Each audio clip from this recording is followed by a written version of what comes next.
Bob Herbert's op-ed.tv is made possible in part by the CUNY TV Foundation with the support of Ann Ulnick.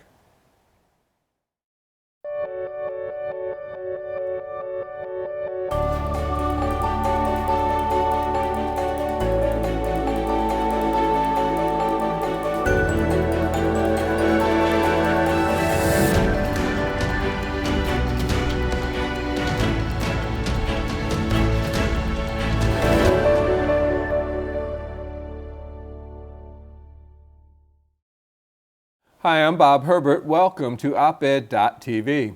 3/4 of a century ago, the New York Times asked the Vice President of the United States to write an article about whether there were fascists in America, and if so, what they were up to. That Vice President in the administration of Franklin D. Roosevelt was Henry A. Wallace.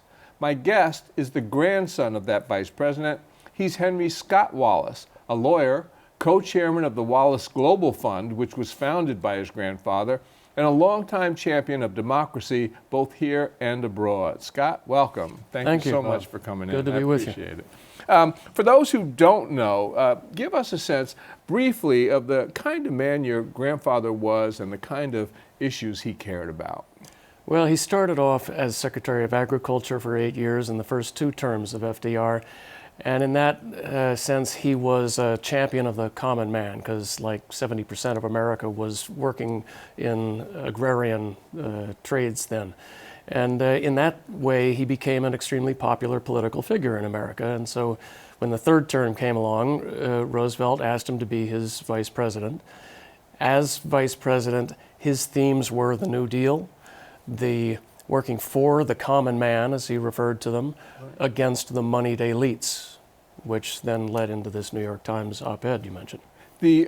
So he wrote that article in 1944, and you have recently written an article for the Times, and the headline on that article was American Fascism in 1944 and Today. And we can guess what prompted your article, but why don't you tell us what it was about and why you wrote it? Well, I've always been captivated by that article, how he described this combination of corporate power and government. When corporations, enormous corporations, get too close to government, what we call today special interests, they divert the policies of the country to their own elite benefit. And this is what our foundation has done for decades, to try to level those scales a little bit and fight corporate excesses and when corporations get in bed with government too much. And then when we actually had a presidential campaign where the victor is the corporate state and now it has merged with government, the obvious comparisons were too much for me, and I just had to describe what he had predicted 73 years ago. So we have these fascistic elements that we see floating out there. I understand you are not making a comparison between Donald Trump and Hitler or Mussolini or anything like that, but it can become a slippery slope when you start to see these elements at work. And so talk about some of the things that sort of undermine the kind of democracy that most Americans say that they want, that we actually see happening right now. I can refer you to some of the things that he wrote in that article. He was talking about people who fool wealthy elites who fool the American people into thinking that they're on the side of democracy when they're actually working to preserve their own wealth and privilege. He said they distrust democracy because it stands for equal opportunity. They invariably put money and power ahead of human beings. They demand free enterprise, but are the spokesman for monopoly and vested interest. They claim to be super patriots, but they would destroy every liberty guaranteed by the Constitution. He also described how they need scapegoats, and they scapegoat racial minorities, religious minorities, other countries, the other. And the huge weapon that they use that differentiates them from the European fascists of the time that he was familiar with, Mussolini and Hitler, is they don't need violence. Right. It's so much easier just to lie to the people. So he described their use, they capture the media and use it as propaganda to persuade the people to give them more money and more power. This is the kind of thing, and he was writing in 1944, but this is the kind of thing that you can see and sometimes do see in the United States, and we are seeing a great deal of it right now. You mentioned scapegoats, and inevitably in authoritarian countries, there are, scapegoats are targeted. I've been reading about this in history since it seems like the beginning of time. Why is scapegoating, why does it continue to be such an effective tool? Why is this not yet seen through? Because it is so politically useful to say that whatever goes wrong is not my fault. It is their fault. So you have to have some others to blame. Whoever that other is in any given circumstance. And these days, it's China, it's Mexicans, it's Muslims. Muslims. These people are stealing our jobs. These people are threatening us with drugs pouring across the border. So we have to put up barricades against them. But whatever goes wrong, it's not my fault. Right. It's their fault. Another thing that you most often see in authoritarian situations are attacks on the free press and on an independent judiciary. And these are two cornerstones of any kind of flourishing or healthy democracy. And of course, we're seeing it now with the Trump administration and the president himself attacking journalists all the time. Fake news, this, that, and the other thing, accused of making stories up, accused of having phony sources, but also attacking the judiciary.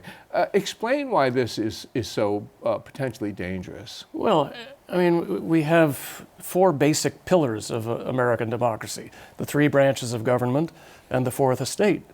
Right. And if you can undermine trust in any of them, if you can convince the people that the news they're getting is fake, is not real, then you're undermining the fourth pillar of democracy, because the people will not believe anything that they see on the mainstream media. And the judiciary. I mean, this is something that I guess Hitler and Mussolini didn't need to do, right, because there was no real judicial power, independence. But this is unprecedented in America. And, well, I must admit, FDR did try to mess with the courts and undermine their independence a little bit. But this is unprecedented in modern times, that a president would blame the judiciary effectively in advance for the next terrorist attack. Right. You let these people in, it's your fault. So if no matter what happens in this country, Trump is setting himself up to say, whoa, that just shows I was right. We should have cracked down on the courts. We should have cracked down on the media. We should have stopped all these people from coming into the country. And I'm so concerned about that, because if there is a terror attack, and of course there could be a terror attack in this country, we now have no sense of how far this government would be willing to go.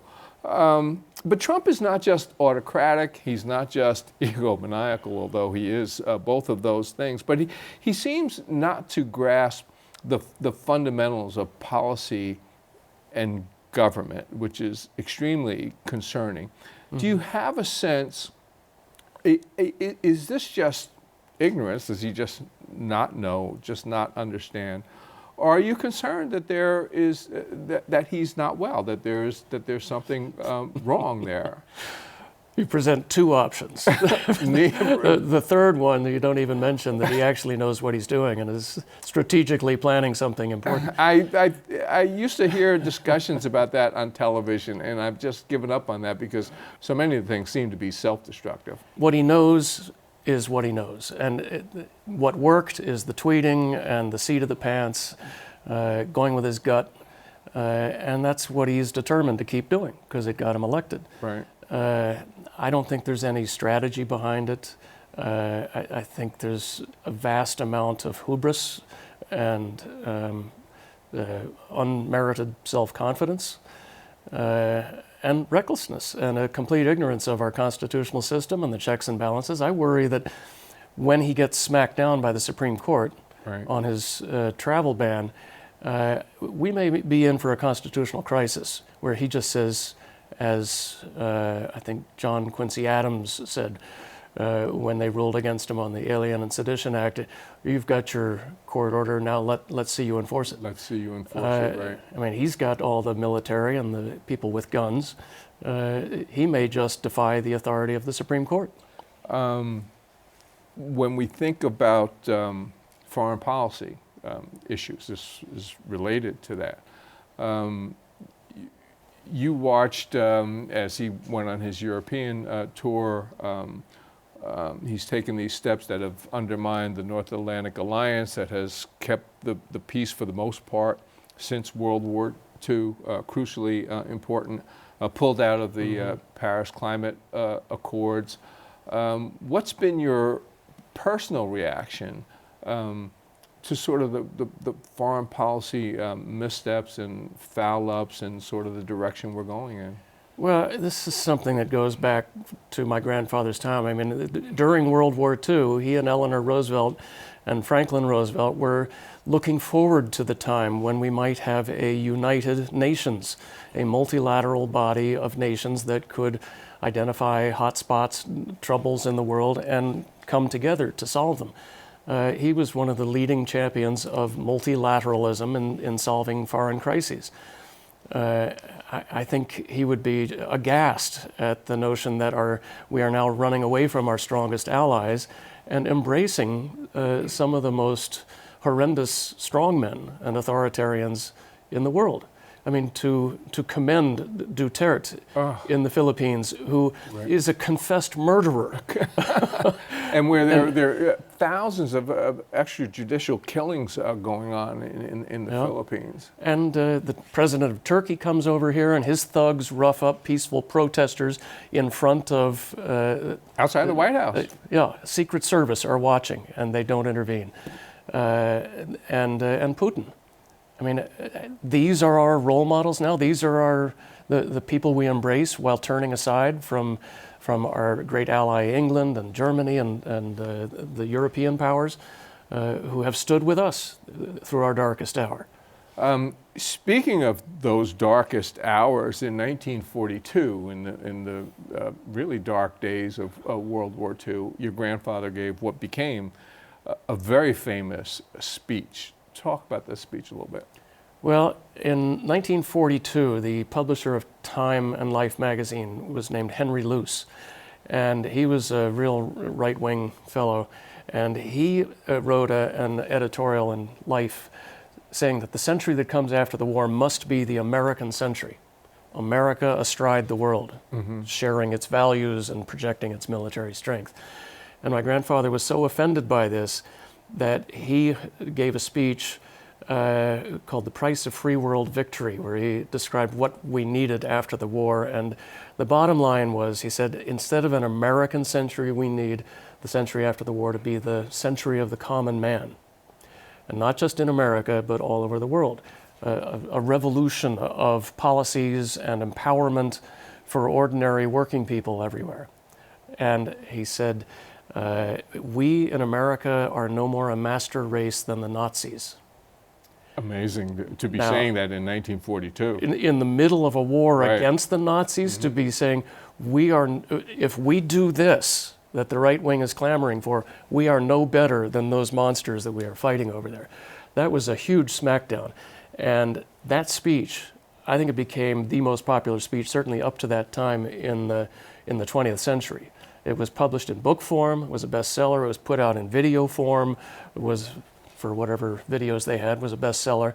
And Aaron Copland was so inspired by it that he wrote his most famous piece, which is now an anthem for the entire nation, called Fanfare for the Common Man. So you told me that in a discussion that we had, and Fanfare for the Common Man is one of my favorite pieces. I'm a big fan of Copland's. I had no idea that that was in response to your grandfather's speech. Why do you think that speech at that time resonated the way it did with the American public?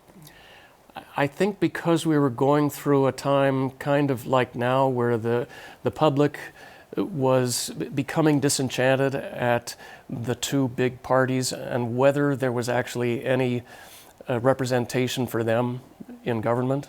And so this was just this ringing statement, kind of like what Trump tapped into last year, that we really care, government cares about you, we want to be on your side. Not the elites, not the, at the time the huge corporations were making a lot of money converting to building tanks instead of cars. And the corporations were doing great, and they were lined up well to do great after the war when they reconverted back to peacetime production. And I think the people were feeling left behind. How well did you know your grandfather? I knew him pretty well. I was 16 when he died, but I knew him only as a farmer. That's pretty funny. He had this disastrous end to his political career in 1948 when he ran for president. He had been dropped from the ticket by FDR in 48, right? Well, I can't agree that he was dropped from the ticket by FDR. I would characterize it more as there were machinations by the political bosses of the Democratic Party who were aghast at the prospect of Henry Wallace probably becoming president when FDR failed to live out his fourth term. FDR was already pretty clearly ill. He was. Nobody expected him to survive his fourth term, but everybody wanted him to be the continuity at the helm of state through the end of the war. But the party bosses were just appalled that a lefty like Henry Wallace could become president, and so they pulled out all the stops to arrange to get Truman in to replace him. And it's a shocking story of how they beat him at the convention, and a very dramatic one I recommend to you. Tell us really quickly what happened. Okay, well, Henry Wallace was ahead in all the polls and among all the delegates. He had over 60% support going into the convention.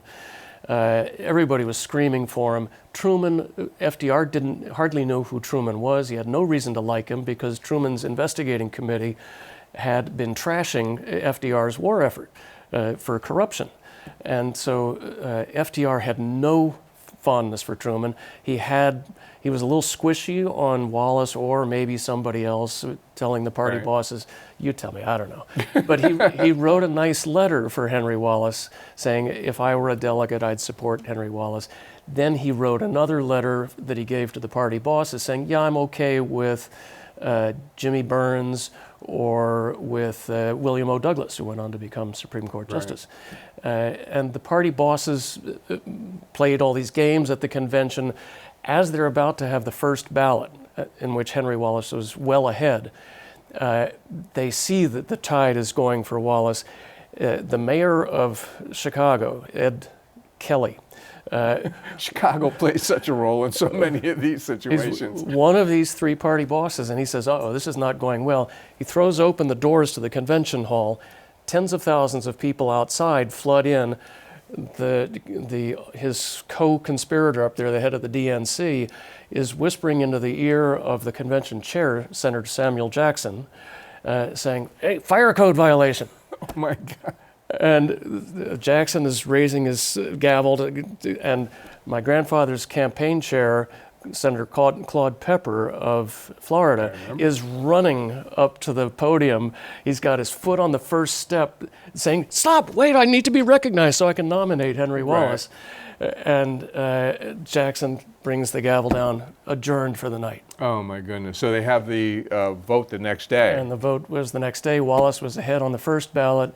In between the first and the second ballot, and overnight apparently, Hannigan, Flynn, and Kelly were running around offering ambassadorships and postmaster spots to any delegate who wanted a little encouragement.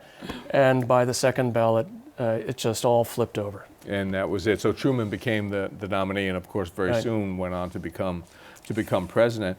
So back to where I was headed with that. My grandfather then, he was out. He got a Secretary of Commerce job, but I guess we can get into that if we have time. But he ran for president in 1948, and one of the things in my discussion with you before we were on the air, you were talking about he was such a man of principle, which I knew, but you were talking about him campaigning in the South, and talk about that a little bit. Yeah, this is as he was running for president in 1948 on the third party ticket of the Progressive Party. He refused to speak before segregated audiences in the Deep South. Which was radical in 1948. Nobody had ever done this before.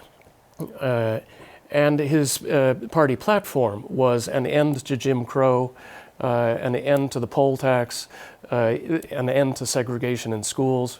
So this made him, when you go to a white audience in the Deep South, he was despised. And as he was touring the South, people were throwing things at him. The sheriff took him aside and said, "Mr. Wallace, I can't guarantee that you'll live out this week. I think maybe you ought to go." Wow. And my grandfather, this is a story told by Pete Seeger and Studs Terkel in this movie. Henry Wallace turned to the sheriff and said, "That's not important. What's important is that I finish this trip." Isn't that something? So talk about being ahead of his time. Yeah. So you're the co-chair of the Wallace Global Fund. What is the fund? What's its mission? We are guided by his mission, his framing of the common man versus the corporatocracy, the American fascist. Who's going to win? So we want to empower the common man, the common person, through helping them organize and be empowered to participate in the political process, through a free and independent media, through think tanks that provide good ideas that represent what's good for ordinary people, and trying to rein in the powers of runaway, unregulated corporate power. I mean, obviously, he was in the New Deal, which, they passed the Securities and Exchange Act. They realized, hey, huge monopolies cannot be allowed to run freely.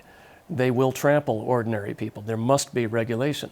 And in the current climate, deregulate everything, no worker protections, no environmental protections, right. No labor protections. We're back to Hoover's time right now. It's really amazing because, we've seen it coming for the past several years, but if you went back to the 60s and 70s, I think it would be very difficult to see the United States turning in this direction. You know which president presided over the creation of the Environmental Protection Agency? Richard Nixon. OSHA, the Legal right. Services Corporation. Isn't that something? Richard Nixon. Incredible. We've only got a minute left. You mentioned in your article for the Times about an antidote to fascism and to authoritarianism. Tell us what that is. Well, how do we fight it? It gets back to what our foundation does, to empower the common man to stand up, to organize together, the right to organize, to be heard, to petition for redress of grievances, and not to be squashed underfoot. Right. So it sort of reining in the powers of government to do bad things to people and empowering people to stand up. So electoral reform, fighting against these voter suppression efforts, fighting for automatic voter registration in the state so that if you sign up for a driver's license, you're automatically registered. Right. The League of Women Voters don't have to come knock on your door. All the ways that we open doors for people to participate and take away the tools that suppress the ability of people to participate. So the people would have a true democracy. Yeah, and strengthening the courts, strengthening the media, the institutions that keep the system in balance. This has been great. Scott Wallace, I really appreciate your coming in. Thank you so much. My pleasure. Thanks for having me. We'll be back in a moment with a final word.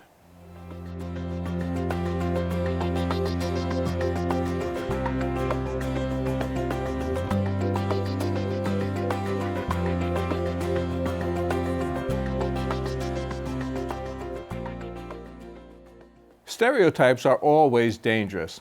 A persistent stereotype that came out of last year's election was that the bulk of Donald Trump supporters were working-class white voters. They were portrayed again and again as the forgotten Americans, men and women suffering through hard times, fed up with the status quo, and worried to death about kids unable to afford college and facing perilously uncertain futures. Analysts were quick to insist that Democrats, if they ever wanted to win anything again, had better figure out how to appeal to that constituency. It's time to retire that myth because it's not true. Most of Donald Trump's supporters were solidly middle-class or wealthy Republicans, As the Washington Post has reported, surveys during the primaries showed that only about a third of Trump's voters had household incomes below the national average of $50,000 a year. The rest could hardly be categorized as badly off economically. One-third fell in the range of $50,000 to $100,000 a year, and another third came from families with incomes of $100,000 a year or more. A survey of general election voters by the respected American National Election Study came up with results that mirrored the primary election turnout. And when that study looked at white voters without a college degree from families making less than $50,000 a year, believed by many to be Trump's base, it found that they comprised only 25% of Trump's voters. Trump himself has fed into the stereotype, declaring, "I love the poorly educated." White working class voters should be paid attention to, just like any other constituency in this country. They should not be given short shrift, and they should not be painted with a broad brush. The truth is that there is dissatisfaction, resentment, and even a great deal of anger in many quarters of America. The time and energy we spend stereotyping any group is time and energy that would be better spent searching for common ground. That's all for now. See you next time.